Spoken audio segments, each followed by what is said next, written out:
Hello guys, हम start करते हैं स्पीडी सामान्य विज्ञान के नेक्स्ट क्लास को, जिसमें हमने देख लिया था जीव विज्ञान के सामान्य परिचय और जीवधारियों का वर्गीकरण। तो आज हमारा टॉपिक है जीवाणु से।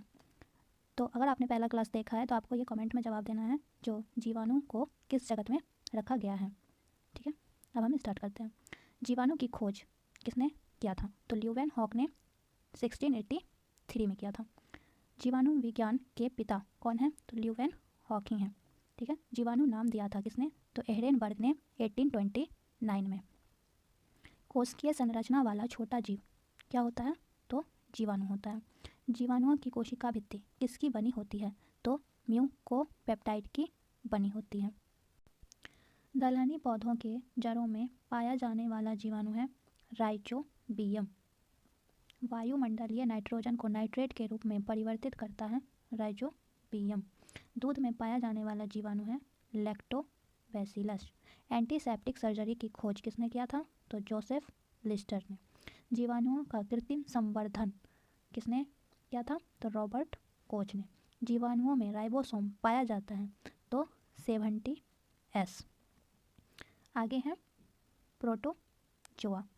तो प्रोटोजोआ है एक कोशिकीय जीव। प्रोटोजोआ शब्द का प्रथम प्रयोग किसने किया था? तो गोल्डफस ने किया था। प्रोटोजोआ संघ के जंतु कौन कौन है? तो अमीबा और यूग्लिना, और है प्लाज्मोडियम, एंट अमीबा और हिस्टोलिटिका। हरा प्रोटोजोआ कहलाता है क्या? तो यूग्लिना कहलाता है।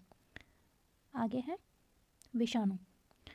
तो विषाणु संसार का सूक्ष्मतम जीव जो होता है क्या होता है? विषाणु होता है।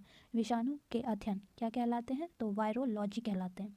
विषाणु की खोज किसने किया था? तो इवानोवस्की ने 1892 में 1892 में किया था। साधारणतः सभी विषाणु बने होते हैं प्रोटीन के और तथा न्यूक्लिक अम्ल आरएनए के। जीवाणु का आकार होता है 0.15 से 0.2 माइक्रोन तक। रासायनिक रूप से विषाणु होता है न्यूक्लियोप्रोटीन होता है। नेक्स्ट है कोशिका विज्ञान। तो जीवन की मूलभूत इकाई क्या होती है? तो जीवन की मूलभूत इकाई जो है कोशिका होती है। कोशिका की खोज किसने किया था? तो रॉबर्ट हुक ने 1665 में किया था। जीवित कोशिका की खोज किसने किया था? तो ल्यूवेन हॉक ने किया था। कोशिका का अध्ययन क्या कहलाता है? साइटोलॉजी कहलाता है। कोशिका सिद्धांत को प्रतिपादित किसने किया था? तो स्लाइडेन एवं स्वान ने 1838-39 में किया था।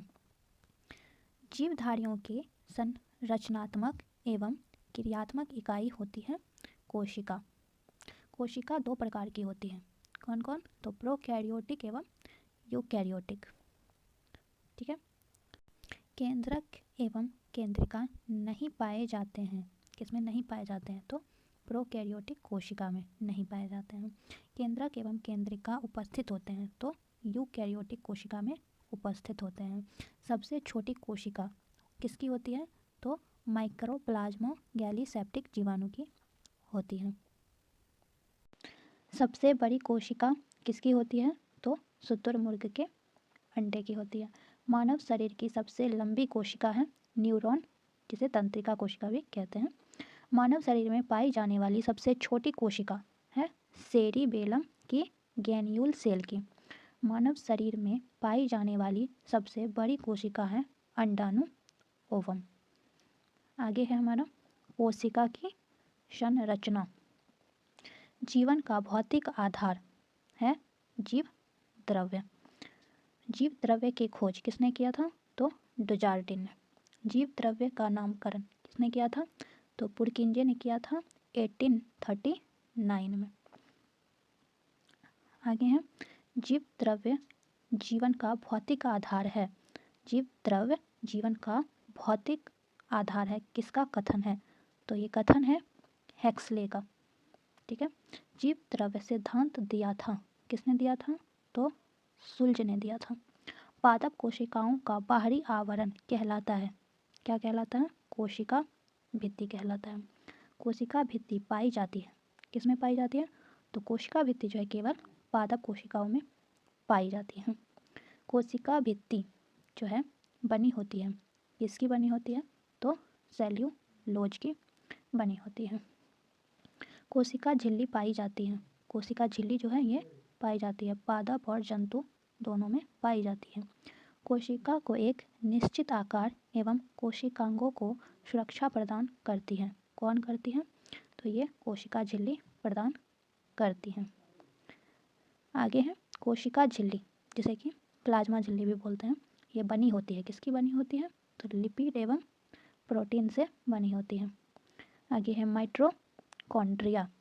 तो माइटोकॉन्ड्रिया की खोज किसने किया था? तो अल्टमैन ने किया था।